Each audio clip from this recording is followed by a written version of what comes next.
Masya Allah, inilah manusia-manusia ajaib yang bikin takjub seluruh umat Islam di dunia. Pernahkah kalian membayangkan sebuah tempat di mana buku dan kertas adalah barang mewah, namun ribuan orang berjalan dengan seluruh isi Al-Quran tersimpan rapi di kepala mereka? Selamat datang di Syinkit, atau yang kini kita kenal sebagai Mauritania, sebuah negara di tepi Samudra Atlantik Afrika Barat, yang dijuluki sebagai negeri sejuta penyair dan gudang penghafal Al-Quran. Secara geografis, Mauritania terletak di antara hamparan luas gurun Sahara dan deburan ombak Atlantik. Disinilah di tengah suhu ekstrim dan badai pasir, berdiri kota kuno bernama Syinkit.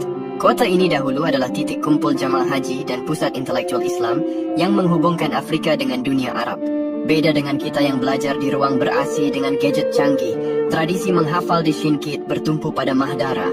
Ini adalah sekolah tradisional di bawah tenda atau bangunan batu sederhana di tengah gurun. Metode belajar mereka unik. Mereka menggunakan lau, papan kayu yang ditulis dengan tinta tradisional. Seorang santri menulis ayat yang akan dihafal, membacanya berulang-ulang hingga lengket di ingatan, lalu menghapusnya untuk menulis ayat baru.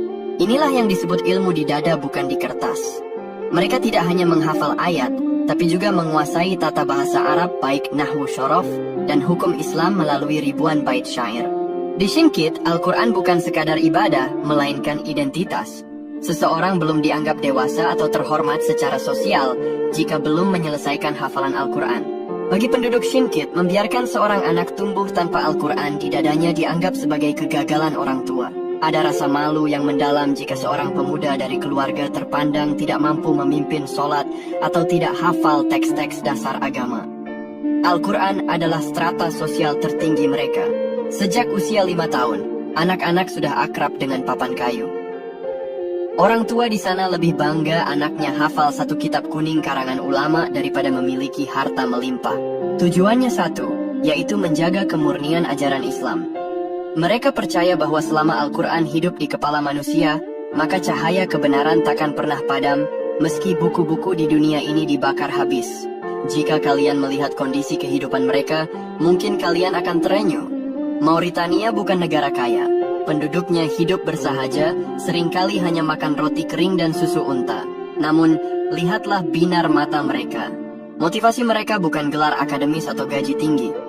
Motivasi mereka adalah izah atau kehormatan Islam.